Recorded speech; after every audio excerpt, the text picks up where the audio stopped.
नमस्कार, स्वागत है आपका समाज जागरण 24tv.com न्यूज में। यहाँ आपको मिलेगी हर छोटी बड़ी खबर, राजनीतिक हो या धार्मिक, सामाजिक मुद्दों के फैक्ट हो या टेक्नोलॉजी, बिजनेस से लेकर सब कुछ एक ही जगह पर, हर मुद्दे पर सटीक खबरें। ये है आपका खुले सच का साथी समाज जागरण 24tv.com। मैं हूँ शालिनी। देखते रहिए इस चैनल के पब्लिशर श्री के.आर. अरुण की धारदार संपादन कलम से आज की खास खबरें। ब्रिटेन उपलब्धि, भारत क्यों पीछे, गाय गोबर से ट्रैक्टर संचालित होगी मीथेन गैस ईंधन क्रांति, बोली जागो भारत। भारत में गाय के गोबर और मूत्र को बहुत ही महत्व दिया जाता है। पौराणिक काल से ही गाय के गोबर को पूजा में उपयोग किया जा रहा है। वहीं मूत्र से कई तरह की आयुर्वेदिक दवाइयां बनाई जा रही हैं, लेकिन आधुनिक समय में गाय के गोबर का उपयोग और भी बढ़ गया है। अब दिवाली पर गाय के गोबर से इको फ्रेंडली दिए भी बन रहे हैं। साथ ही कई राज्यों में गाय के गोबर से नेचुरल पेंट भी तैयार हो रहा है। ज्यादातर भारत में गाय के गोबर को खाद के रूप में भी इस्तेमाल किया जाता रहा है, लेकिन इन सभी के बीच सबसे बड़ी खबर यह है कि अब गाय के गोबर से ट्रैक्टर भी चलेंगे। अब गाय गोबर से तैयार ईंधन से ट्रैक्टर चलने से ट्रैक्टर क्रांति हो रही है, मगर ये भारत में नहीं, हॉलैंड से खबर आई है। एक ब्रिटिश कंपनी ने अब गाय के गोबर से बने मीथेन गैस से चलने वाला ट्रैक्टर बनाया है।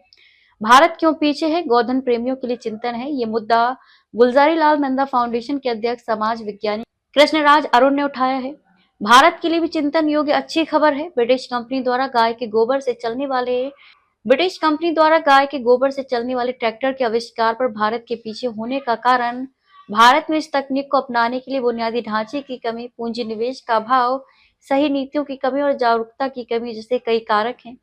इन कारकों को समझना गुलजारी लाल नंदा फाउंडेशन के अध्यक्ष समाज विज्ञानी कृष्णराज अरुण के उठाए गए चिंतन का मूल है, जो भारत में गोधन प्रेमी किसानों और गौ आधारित टिकाऊ कृषि को बढ़ावा देने के लिए एक महत्वपूर्ण मुद्दा है।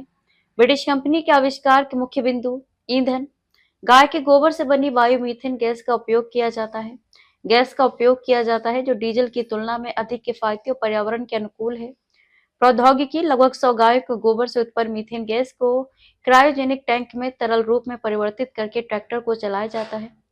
प्रदर्शन, ये ट्रैक्टर डीजल चालित ट्रैक्टर के समान ही प्रदर्शन करता है और प्रदूषण को कम करता है। लाभ, इससे किसानों को डीजल खर्च में बचत होती है, साथ ही जलवायु परिवर्तन से निपटने में भी मदद मिलती है। भारत में उपयोगिता गांवों के जुगाड़ से हो रही है, मगर भारत उत्पादक बाजार पीछे है। मध्य प्रदेश में गायों के गोबर से सीएनजी प्लांट आरंभ की गई, तैयारी हो चुकी है, मगर ट्रैक्टर मीथेन गैस से क्रांति आना बाकी है। भारत में देरी के कारण बुनियादी ढांचे की कमी, भारत में बायो मीथेन उत्पादन और वितरण के लिए आवश्यक संयंत्रों और बुनियादी ढांचे की कमी है। पूंजी निवेश का अभाव, इस तकनीक को विकसित करने और किसानों तक पहुंचाने के लिए पर्याप्त पूंजी निवेश की आवश्यकता है। सरकारी नीतियां, इस तरह की नई तकनीकों को अपनाने और बढ़ावा देने के लिए स्पष्ट और सहायक सरकारी नीतियों की आवश्यकता है। जागरूकता की कमी, कई किसानों और हितधारकों के बीच इस तकनीक की क्षमता और लाभों के बारे में जागरूकता की कमी है।